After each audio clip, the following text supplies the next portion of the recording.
UAV incoming. Check. Losing Bravo. Hostile gas package overhead. Counter UAV on standby. Ground aerial. Keep up the momentum. UAV ready for deployment. Hater ready for tasking. Enforcer splash.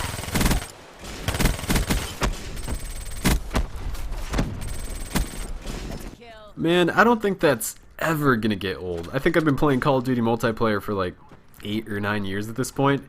Lighting up the kill feed like that, it's just always gonna be as satisfying as the first time that you did it. I mean, it's just guaranteed. It's just such a satisfying, just overall good feeling whenever you pull it off. But anyways, I got some bad news for you guys, or I guess good news. I think most of you guys are gonna take it as good news. It really just depends on which side of the fence you're on. But apparently there's not gonna be any more Combine 24/7 lobbies, which is kind of sad.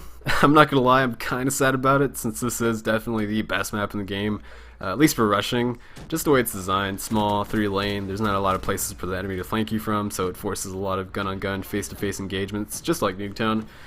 So yeah, I'm a little bit biased when I say it's the best map in the game, but removing my bias from it, removing my personal feelings from it, I gotta be honest, Treyarch definitely made the right decision. It's really obvious that they did, because you can't play the same map over and over again. I mean, eventually it'll get old. It'll just get stale. So yeah, it's definitely a wise decision from Treyarch to stop allowing people to vote for the same map over and over again. You can no longer do that with the recent update, which they actually fixed a lot of things. They tweaked a lot of things in the recent update. It's actually ridiculous. I got the list right here. Apparently they... Hold on, let me pull it up. So I'm just going to go down the list and just see what I find interesting. G-sliding obviously got patched, which I'm a pub player. I can't really weigh in on that too much. G-sliding isn't really a thing in pubs, but the competitive community like made a really big deal about it. Like half thought that G-sliding was really beneficial to the game and it increased the skill gap of the game, and the other half thought that it was the exact opposite. G-sliding hurt the game, hurt the pace, it wasn't skillful. So yeah, obviously half of the people are going to be upset that it was patched, and the other half are going to be glad. But actually, I saw on Twitter that you can still G-slide just with a different button combination. So apparently, this whole G-slide patch was pointless. So I guess we can skip right over that and move on to something else. Let's see. Looks like the specialist got a buff/nerf. The rejack got increased stand-up speed, which I don't really use rejack, so I don't really care. Reaper got equalized footstep audio volume, so he doesn't have built-in dead silence anymore, which I don't really sound hoarse, so it doesn't really matter to me either way, but I can see that being bullshit. So yeah, I guess it's really good that that got nerfed, or fixed, I guess. The guns, SMGs got reduced sprint out speed, which I don't like. I'm all about speed, so anything that slows me down is kind of annoying. I haven't played on the patch yet, so I don't know how noticeable it is, so hopefully it's not too noticeable. ARs, nothing major there, just aim stability, recoil control, stuff like that. Shotguns though, the Argus, really? That's interesting to say the least. Vonderhart, what? Why? Increase lethal damage range on the Argus, man. Like, you can already snipe people with that, Vonderhart. What is wrong with you? I mean, I've used all the shotguns already. I went for dark matter camo. I have experience with all of them. The KRM, yeah, I can see that using a buff. It's not too great. The Haymaker, I can see that using a buff too. It's not too great either. The Brecci or the Brecci, however you pronounce that, it's pretty good as is. I don't think it needs a buff. But the Argus, I can say without a doubt, does not need a buff, man. That thing is ridiculous. Like, you can just kill people from some ridiculous ranges with that thing.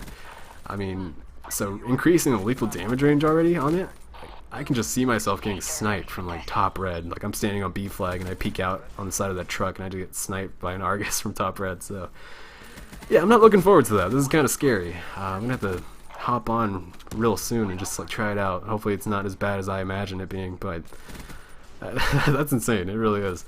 But really the big thing about this whole patch though, I think, is the awareness nerf.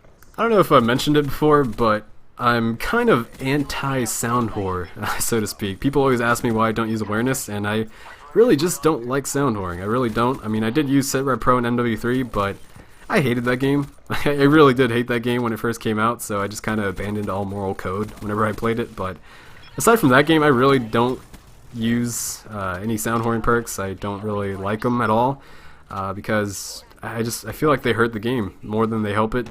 They're just a major camping tool for the most part. I mean, you can rush while using awareness, but really, whenever you run into somebody using awareness, what are they doing? What are they usually doing? They're usually holding down a building, they're ADSing a doorway, they're camping a corner, ADSing, they're laying prone, ADSing, they're usually doing something douchey. So in my opinion, or in my experience, awareness has always been kind of a douchey perk, and really I think it's a crutch perk. I really do think that if I were to start using it, I feel like I would eventually start becoming slightly worse at the game, because I mean, relying on sound, relying on a perk to give you awareness instead of using your own natural awareness, I feel like eventually you would become lazy. You would kind of become lazy, you would become too dependent on the sound, and your own natural awareness would kind of like start just getting worse gradually. So yeah, that's why I don't use it. I don't want to become dependent on the sound. I don't want my own natural awareness to get worse. So yeah, that's why. That's the main reason, I'd say. And yeah, that's all there is to it. But anyways, I think that's all there really is to go over with the patch notes. I mean, well, there are a bunch of score streak buffs, but they all got buffed basically, so there you go. I think I'm going to hop off this commentary and hop on Black Ops 3. I really want to get some Argus gameplay now. I was kind of scared of that gun at first, but now I'm kind of excited. I really want to see how much damage that gun can do now. So yeah, I'm going to try to get some gameplay with that gun, and I think the map packs come out tomorrow. Yeah, as I'm doing this commentary, they come out tomorrow, so well, you guys will see me on those maps soon. And so yeah, thanks for watching, thanks for listening, and I will see you guys later. Oh, by the way, I'm going to be playing that Splash map a lot tomorrow, that new DLC map, so if you guys run into me on that map, just don't go anywhere near the slides, because I'm claiming ownership of those slides. So if I see any of you near them, I will kill you, and I will teabag you until my nuts are raw. So, yeah, fair warning.